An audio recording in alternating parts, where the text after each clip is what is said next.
अस्सलाम वालेकुम दोस्तों, मैं शेख नूरुद्दीन और आज हम सीखने वाले हैं 8वीं के स्कॉलरशिप की जो बुक होती है उसमें सवाल पूछा गया था। तो आइए हम इसको जो तो आज हल करने की कोशिश करते हैं। तो सबसे पहले हम यहाँ पर सवाल पढ़ेंगे। सवाल यह है कि किसी अदद के 4/7 के 3/4 में 24 मिलाने पर कौन सा अदद हासिल होगा। ये जो है तो 8वीं की स्कॉलरशिप की बुक में पूछा गया था और इसके ऑप्शन है: एक 44, दूसरा 48, तीसरा 50 और चौथा 42। तो दोस्तों सबसे पहले आपको यहाँ पर सवाल पर गौर करना होगा कि यहाँ पर पूछा गया कि किसी अदद के, वो अदद हमें मालूम नहीं है, और किसी अदद के 4/7 के 3/4 में 24 मिलाने पर कौन सा अदद हासिल होगा। तो मैंने इससे पहले की वीडियो में जो कसर पर मैंने बनाया था उसमें मैंने बताया था कि जो बोर्ड मास का जो तरीक़ा होता है तो उसमें सबसे पहले हमें जो है तो जो का के की या जिसे मराठी में चा चे ची या ऑफ का जो इस्तेमाल होता है तो यहाँ पर वो इस्तेमाल करना होता है हमें। के का मतलब यहाँ पर ज़रब होता है। के का मतलब यहाँ पर हम जो तो ज़रब को जो है तो समझते हैं। जैसे कि किसी अदद के 4/7 के 3/4 में 24 मिलाने पर कौन सा अदद हासिल होगा। तो यहाँ पर गौर करने पे हमें पता चलता है कि वो अदद हमें मालूम नहीं है कि वो कौन सा अदद है जिसके 4/7 के 3/4 में जो है तो 24 मिलाना है। तो आइए हम सबसे पहले यहाँ पर एक मसावा तैयार करते हैं। ऐसे सवालों को सबसे पहले हमें मसावा जो है तो तैयार करनी होती है। जैसे कि हमें अदद मालूम नहीं है तो हमें फर्ज करना है कि वो अदद x है। हमने फर्ज किया कि वो अदद x है। ज़रब यानी कि x के 4/7 के 3/4 में यानी कि 24 जो तो मिलाने के लिए जमा का इस्तेमाल किया गया है। यहाँ पर 3/4 में 24 मिलाने पर हमें x हासिल होगा, यानी कि वो अदद हमें हासिल होगा। तो मसावत कैसी बनी यहाँ पर, x ज़रब 4/7 ज़रब 3/4 जमा 24 बराबर है x, जो अदद हमें जो तो आज मालूम करना है।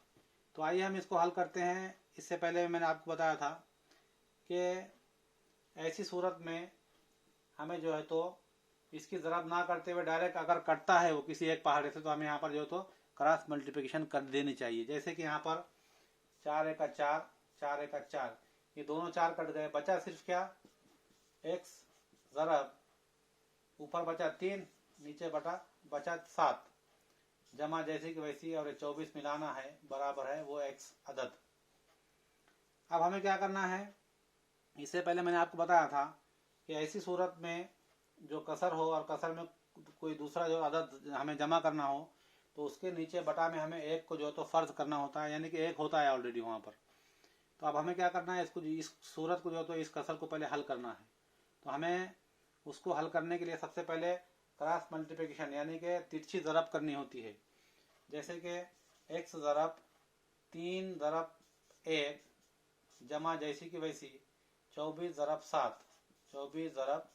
7 बराबर है x अदद, और बटा में जो है तो 7 ज़रब x यानी कि 7 के 7। ये हमने पहले कसर की जो तो जमा और तफरी जब हमने सीखे थे उस वक्त मैंने ये अमल आपको तिरछी ज़रब जो है तो बतलाई थी, उसी का हमने आज इस्तेमाल किया। तो दोस्तों अब हमें इसको हल करने के लिए क्या करना पड़ेगा कि सबसे पहले तो हमें इनकी ज़रब करनी होगी।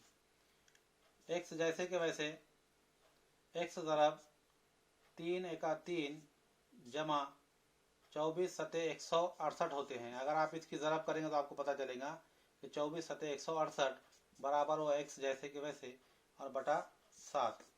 अब यहाँ पर आने के बाद आपको एक उसूल मालूम होगा कि जब भी कोई अदद मसावात में इधर अगर जमा में है तो उधर जाकर मनफी होता है और इधर अगर तकसीम है तो उधर जाकर ज़रब होता है। तो हम 7 को आज मसावात के उधर ले जाएंगे अभी। तो यहाँ पर बनता है 7x बराबर है 3 जमा 168 और ये ज़रब x जैसे कि वैसे। अब क्या हुआ, यहाँ पर x ज़रब 3 जमा 168 बराबर है 7x। अब दोस्तों यहाँ पर दो अमल है, एक है ज़रब का, एक है जमा का।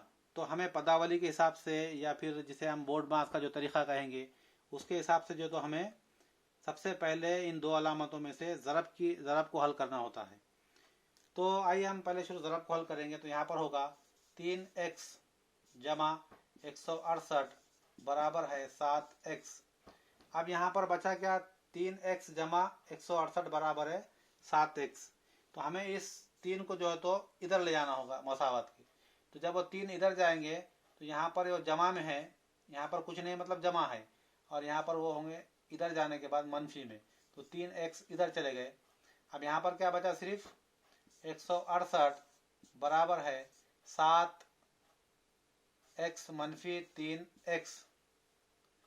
अब इसको हल करने पर क्या होगा हमें हासिल, अगर हमने इसको हल किया तो यहाँ पर रह जाएगा सिर्फ 4x, 7 में से 3 गए 4x बराबर है 168। अब वो 168, अब यहाँ पर क्या है 168 बराबर है 4x। अब ये 4 को हमको इधर लाना है, अगर मसावी के इधर लाना है, तो चूंकि यहाँ पर वो ज़रब में है तो यहाँ पर आने के बाद वो तकसीम में चला जाएगा, और तकसीम में जाने के बाद फिर हम इसको तकसीम कर सकेंगे। तो जो यहाँ पर होगा 4 एका 4 और 4 चौक 16 और ये 4 दूनी 8, यानी कि हमें हासिल हुआ 42/1, यानी कि नसानुमा में जब 1 हो तो उसको शुमार नहीं किया जाता, इसलिए जवाब हमें हासिल हुआ सिर्फ 42। तो दोस्तों इस तरीके के सवाल को जो है तो हमें मसावत बनाकर हल करनी होती है, जो बहुत ही तो आसान तरीका होता है, लेकिन हमें इसकी बुनियाद पता हो कि हमें जो है तो कसर को किस तरह से हल करते हैं, कसर की तिरछी तरफ किस तरह से करते हैं, ये हमें पता होना चाहिए। दोस्तों आपको यहाँ पर ऑप्शन नंबर डी में दिख रहा होगा कि यहाँ पर जो है तो हमारा जवाब जो आया है, हमें जो हल हासिल हुआ है उसका 42 की शक्ल में, तो वो ऑप्शन नंबर डी में यहाँ पर दिया हुआ है, तो इसका जवाब हुआ 42। उम्मीद करता हूँ कि ये वीडियो आपको पसंद आया होगा, और आपको ज़रूर ऐसे सवाल जो है तो टीईटी में या सीईटी में या फिर जो है तो टेट में पूछे जा सकते हैं। तो उम्मीद करता हूँ कि ये आपको पसंद आया होगा। तो ज़रूर आप इसको शेयर कीजिए, लाइक कीजिए और सब्सक्राइब कीजिए। अस्सलाम वालेकुम, खुदा हाफिज़।